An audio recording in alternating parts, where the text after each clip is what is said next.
Bueno, siguiendo con nuestro medio interno, vamos a ver en este video alcalosis respiratoria y acidosis respiratoria. En el próximo video, acidosis metabólica y alcalosis metabólica.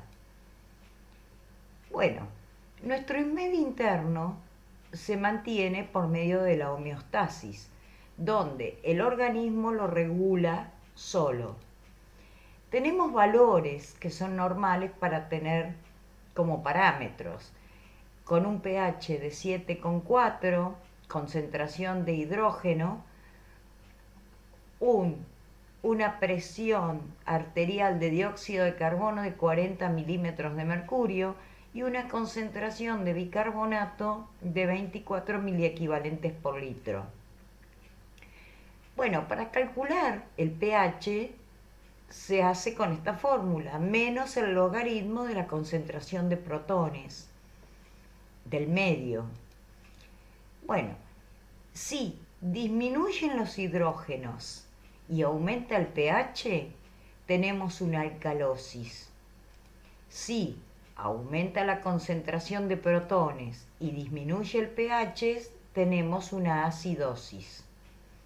Bueno, ahora vamos a ver cómo nuestro organismo regula. El organismo usa sustancias que actúan como amortiguadores o buffer, que son bicarbonato y la PCO2, con respuestas compensatorias respiratorias y renales.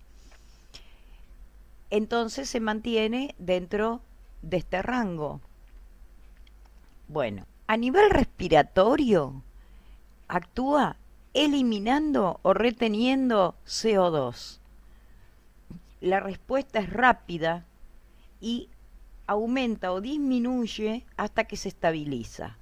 A nivel renal, la respuesta es más lenta, porque lo que hace es eliminar metabolitos y catabolitos de desechos alcalinos o ácidos y pueden tardar horas o días. Cuando el equilibrio se mantiene, está dentro de este rango.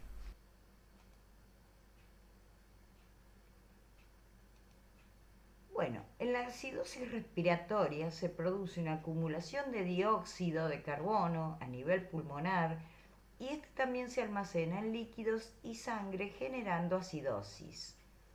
Cuando es crónica, el riñón aumenta la concentración de bicarbonato y entonces se estabiliza. Ahora veamos cómo lo regula. Pero la acidosis respiratoria se da cuando hay una disminución en la ventilación, entonces se produce una acumulación de dióxido de carbono en sangre y se vuelve acídica. Entonces disminuye el pH. Cuando esto pasa, los riñones compensan. ¿De qué manera? Excretan protones y retienen bicarbonato.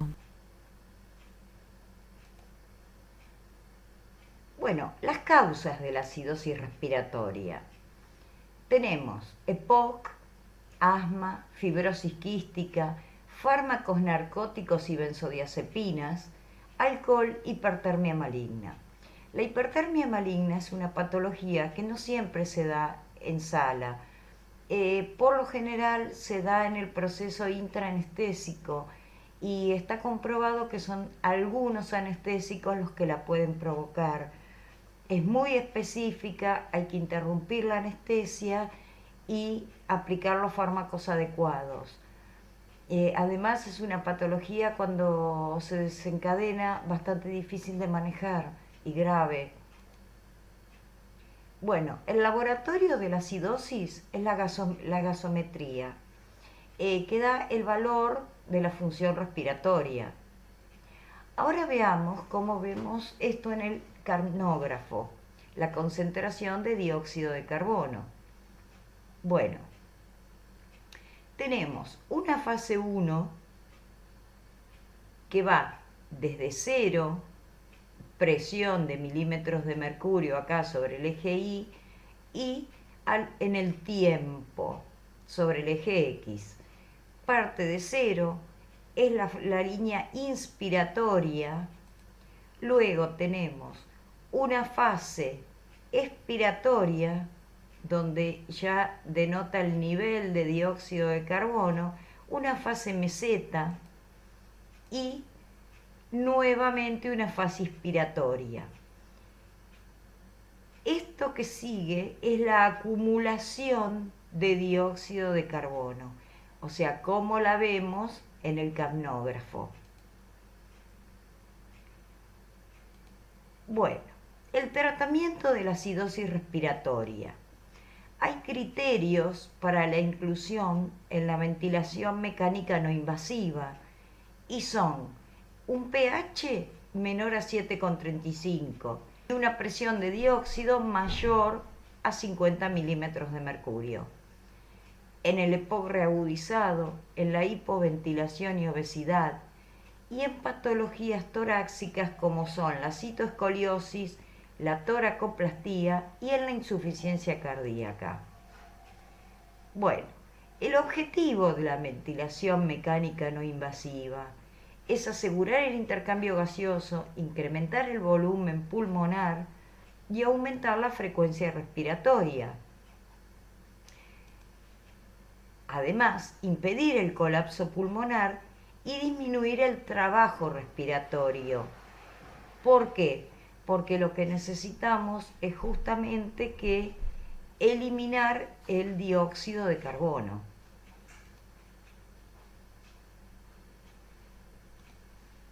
Bueno, alcalosis respiratoria aumenta el nivel de dióxido en sangre y disminuye el pH. Veamos cómo regula con la hiperventilación alveolar. O sea, se reduce la CO2 en sangre, la sangre se vuelve más alcalina y el pH aumenta. Entonces el riñón, ¿qué va a hacer? Retiene hidrogeniones para acidificar y elimina el buffer bicarbonato.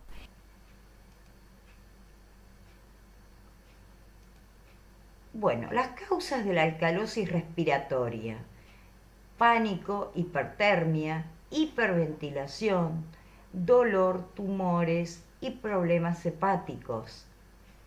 El laboratorio es la gasometría que da el valor de la función respiratoria. Síntomas: mareos, confusión y taquipnea. Y el tratamiento es selectivo a la causa que lo desencadenó. O sea, esto significa que si alguna de estas causas desencadena la alcalosis, el tratamiento va a ser selectivo para alguna de estas patologías, que es la causal. ¿Cómo lo vamos a ver en el capnógrafo? Bueno, tenemos el mismo eje que teníamos en el esquema anterior, la representación, y de nuevo tenemos la curva inspiratoria, expiratoria, la fase de meseta y la inspiración nuevamente. Ahora, acá que vemos que va disminuyendo paulatinamente la concentración de dióxido.